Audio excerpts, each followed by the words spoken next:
Hi, so good to meet you. I know that you have very little time.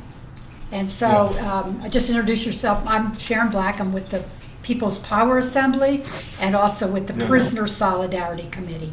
And so I wanted to make sure that you had a chance really to talk to people about what your case is about and how people can help you. So I'm going to shut up and Yes. let you tell us about yourself and your situation. Well, I want to present evidence to show that the police misconduct, the prosecutor misconduct, as well as injustices going on with my case. Like, I never had any type of witnesses in my case. All my case was a circumstantial evidence case. All of it based off of perjured testimony. The DNA evidence was conclusively proved that three white police officers planted evidence on me, lied on stand, committed perjury. It was Officer Michael Lane, Officer Brooks Nice, and Officer Matthew Smith. It was a witness during my case. He was assaulted during the case named Cameron Stearns. And immediately portrayed like I was the one that assaulted him as a citizen arrest. He they never caught him during trial or anything. They just had it on the news like I was the one that assaulted him. But I was never the one that assaulted him. I'm trying to get testimony, see whether or not he gave the police a statement, see whether or not that he identified anybody. I'm trying to see if anybody can help me get a statement from him. I'm also trying to get a witness statement from Sharice Burrell, the victim's sister. She was the one. She was called to the witness stand, but she never identified. But she just identified the clothes. The DNA would show that I wasn't wearing the clothes that she said I was wearing. A gray shirt, and a gray hat, with NY written on there. DNA evidence showed me that I was excluded. But that was connected to the same thing. Police said when they stopped me, I was wearing a gray hat with the letters NY on there, and a gray shirt. And DNA has already excluded me already. So Another thing. The DNA basically cleared you of that. In other words, they didn't Yes, find your DNA on that. yes. It was none of my DNA on it. It was some homicide files I was trying to get. They named Kenyatta Harris. He he was killed for allegedly being his role in there. This is his name in here. This is a document from my homicide files. This from October 12th, 1998. I didn't receive this till 2010. This the dude Kenyatta Harris name right here. I've been trying to get his homicide files because it's evidence. I believe it's evidence to show that wasn't involved in this murder. But they has not. They refused to turn the file over from the state's attorney or through the Baltimore City Police Department. It was it was several guys that was convicted for Kenyatta Harris murder in the federal system. One of them was Jermaine Bell. I read his case through this.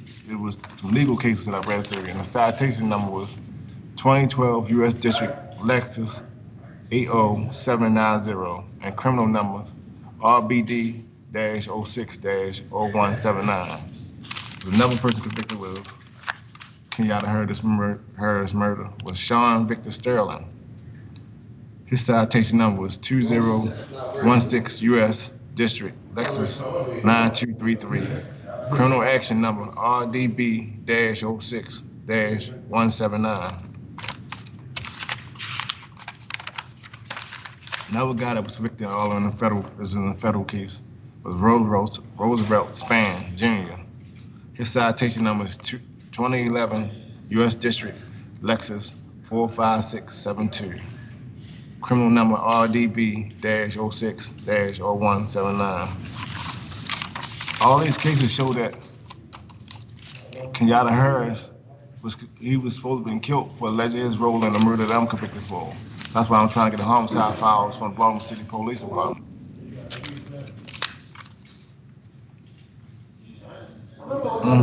Also, during my trial, several police and the crime scene technicians all picked up all the evidence. They never used any gloves or anything.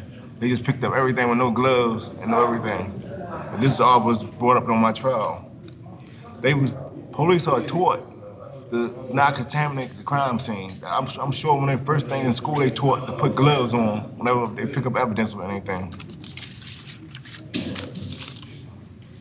I also doing an interview with my trial attorney, Michael G. Middleton, and the state's attorney, Donald Giblin, with the Baltimore Sun in '99. My lawyer said that he believes my conviction had something to do with my 1995 case that I was out on bail on.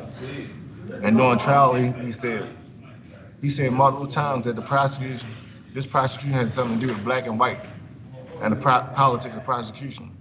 It was a wealthy white neighborhood that I got locked up in. And I'm a black man. I was a young black man. Roland Park, right? Yes. Yeah, I'm familiar with it. Like even before they even found the body when they stopped me, they was like, hold him, he's a suspect. This even before they even found a body or anything. But I was a suspect. They ain't never found a body or something yet. This was on the KGB. If you look at the time frame of the KGB report, and the time they found the body, it was well before they even found the body. The judge, Ellen Heller, she the one that was the judge on my trial. She lived in the neighborhood where it happened at. And like during my jury selection and voir dire, we asked the court, anybody in the courtroom, does anybody in this courtroom live in this Roland Park area or this zip code? She never disclosed that. But if a juror lived in that neighborhood or was from that neighborhood, they was excluded. She never brought that to nobody's attention. I learned that from looking at that newspaper article after that. I'm just trying to get media attention on my case. Well, I need some people to contact Marilyn Mosby, ask my release. I need as many people to fill the courtroom whenever I go to court as possible. I'm in the process of retaining this lawyer, Nancy Forster. I know her attorney fee is gonna be high. I'm trying to set up a GoFundMe page to see if somebody can help me with them funds too. I also got a Facebook group going on. It's called Justice for Spivey. I got somebody like running on the outside. I need people to join that to see, because I'm about to start putting paperwork and stuff on there, link to see everything I'm talking about as far as the DNA, papers, all the stuff I sent in an email to you, it's gonna be posted on that page.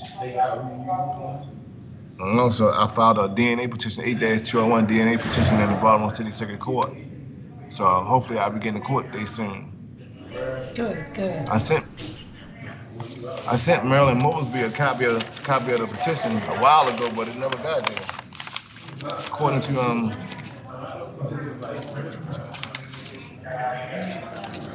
this was postmarked December 21st, and this is certified mail form, and it still ain't get there yet, according to the post office phone.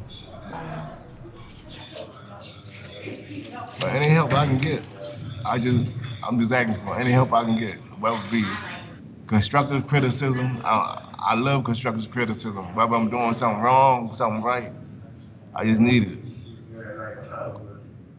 Let me ask you a question, Mr. Spivey. Yeah. How long have you been incarcerated right now? How long have you been in jail? Since September 27, 1998. Oh, wow. So that's how many years now? Without doing the math. It's 22 going on 23. 23 years Yes. for a crime that you didn't commit. That is a long time. You have held the faith a lot. You've been doing a lot.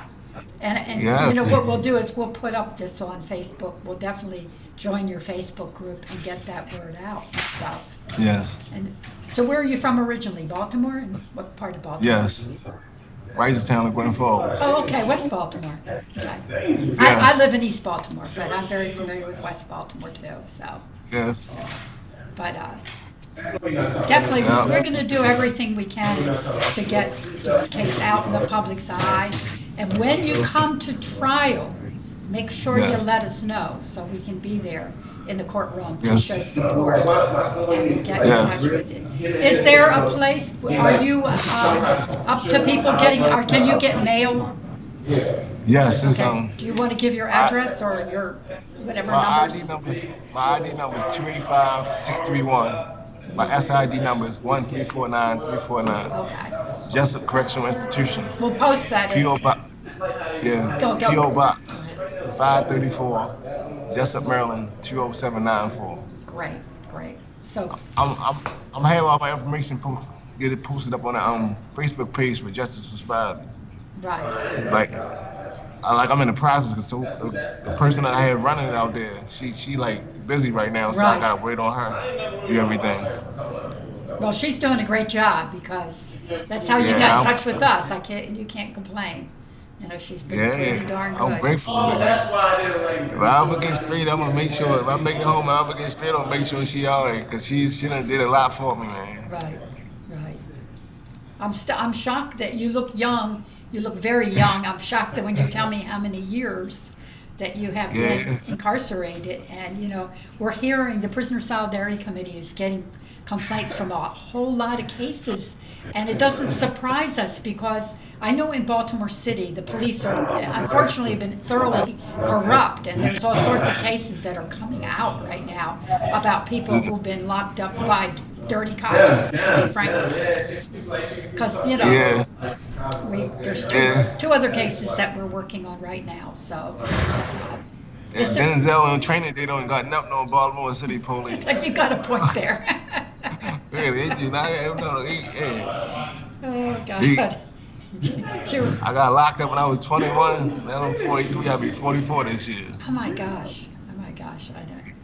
Well, I'm very honored and impressed with honored to be speaking to you and impressed with your commitment to continue to Yes. fight for your freedom and also Yes. just you know, hang in there and survive, because sometimes survival is the biggest thing. If you can do that, you know, it's a long way. It'd be a lot.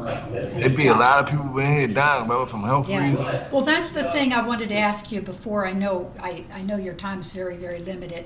In terms of conditions inside the Jessup with COVID, what's the situation? Because we're hearing all sorts of complaints about people not getting PPE and No, they don't get it out. so. You got like this. I bought this from somebody. Like inmates make their own, but as far as them giving it to us, they don't give it to us like that. Oh no, and stuff. And soap, people told me that there's not much soap and stuff. No. And I take it they haven't given out, you know, the vaccine hasn't been available to people that are incarcerated. I think it is, but they don't test us. Like when dudes test positive, they don't even test the whole tier. We'll find out when they test positive when they come back from quarantine. Like, yeah, I was positive. They ain't never test us. They don't test it too often. Right. Well, please stay safe. Please stay. Yeah, I wash my hands about a minute. If I touch anything outside myself, I come back and wash my hands. I don't care what it is. Yeah, no, I hear you.